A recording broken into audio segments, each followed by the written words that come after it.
Good morning, your Tuesday morning. And there's your daily work. Day 36, Tuesday, October 13th, 2020.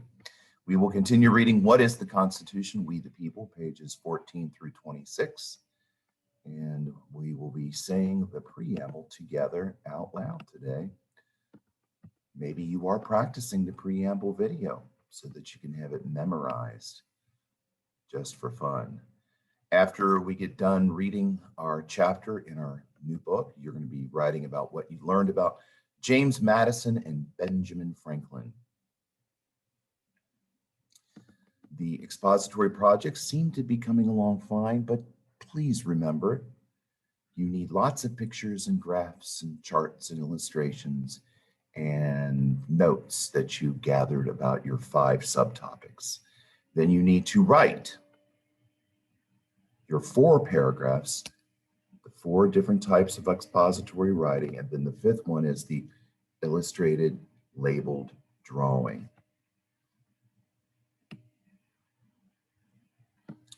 Spelling and vocabulary, you're going to download your test from the module and submit it.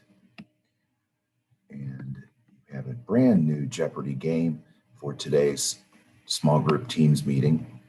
Day number 2 of a monumental tribute. And as you know, we've been doing social studies in reading and writing. And geography games will be doing that again today.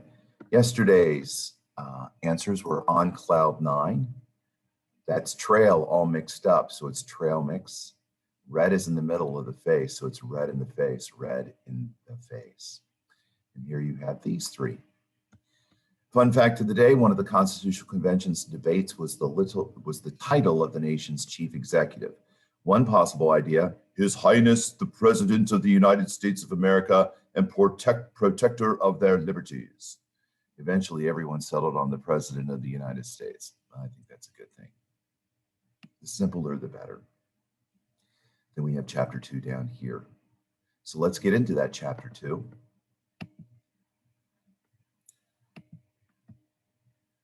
There she blows. Boom. Who's coming to Philadelphia?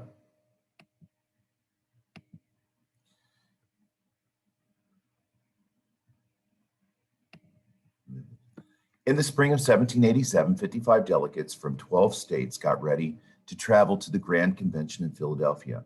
Philadelphia prepared a big welcome. It laid out the red carpet, or rather gravel, in front of the State House where the convention would be held. The gravel was supposed to deaden the clack of noisy carriage wheels over cobblestone streets so the delegates wouldn't be disturbed. In 1787, Philadelphia ranked as the nation's biggest city by far. The Declaration of Independence had been signed there at the State House, the very same spot where the convention was being held. Small shops lined the downtown. Ships from around the world came and went from its busy Delaware river port. The city had street lamps thanks to its famous citizen, Benjamin Franklin. Franklin also started America's first library in Philadelphia. May 14th was the date the convention was supposed to start, but hardly any of the 55 delegates made it there on time. The spring of 1787 was one of the wettest ever. Everywhere, stagecoaches and carriages got stuck in the muddy dirt roads. Back then, even in good weather, travel was hard, slow, and bumpy. Vast areas of the country had no roads. Many rivers had no bridges.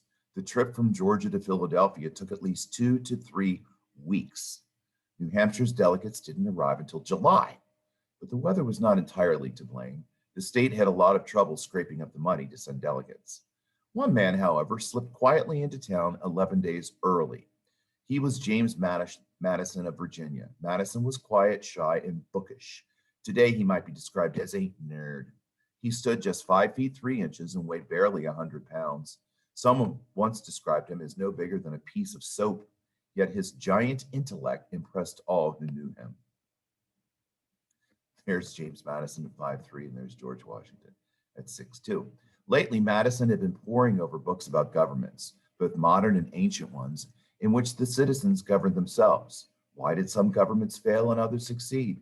Madison collected the best ideas and then wrote out his own bold plan for government. It was tucked inside his bag.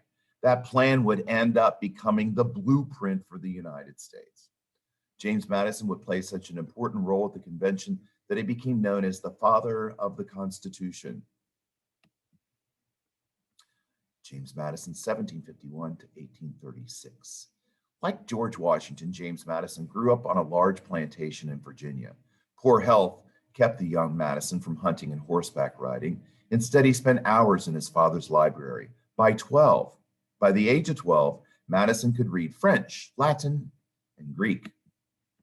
With Thomas Jefferson as his mentor, Madison threw himself into politics. Under President Thomas Jefferson, he served 2 terms as Secretary of State. In 1809, Madison himself became the 4th President of the United States. A day before the convention, the great George Washington arrived.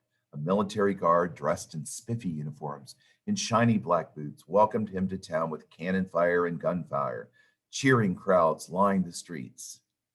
"It's George Washington! Yay!" Since the end of the war, Washington had lived happily at his plantation in Virginia. However, its strong sense of duty now called Washington back to public life. He feared that all the bloodshed of the war would have been for nothing if the government didn't become stronger. Washington's presence at the convention was all important. His steady leadership made other delegates willing to listen to differing opinions. By May 25th, men from 7 states were present, enough to get started. The men gathering in the State House met 6 days a week from 10 o'clock to 3 or 4 o'clock. There's Mount Vernon. I've been there. It's lovely. Who were they? They were all white men, most of whom were well off and highly educated. Many were young in their 20s or 30s, yet every single one already had lots of experience in government. Several had signed the Declaration of Independence. 3/4 had served in the old Congress. Many were battlefield heroes of the Revolution. They were a fashionable group too, wearing breeches, silk stockings, and powdered white wigs. 2 important leaders were missing, Thomas Jefferson and John Adams. They were an ocean away representing America's interest in England, in France, and England.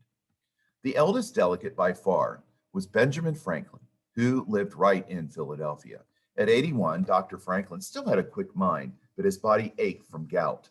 Bumpy carriage rides were too hard on him, so he was brought into the convention on a French sedan chair. 4 prisoners, released from jail for the day, carried him in. Here he is being carried, Benjamin Franklin. Everyone called Benjamin Franklin doctor because he had so many honorary degrees from universities, and yet he had left school at age 10.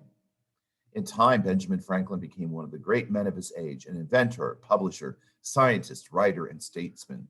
The first to discover that lightning was electricity, Ben Franklin tamed the lightning by inventing the lightning rod. He also invented bifocal glasses and a whole host of other things.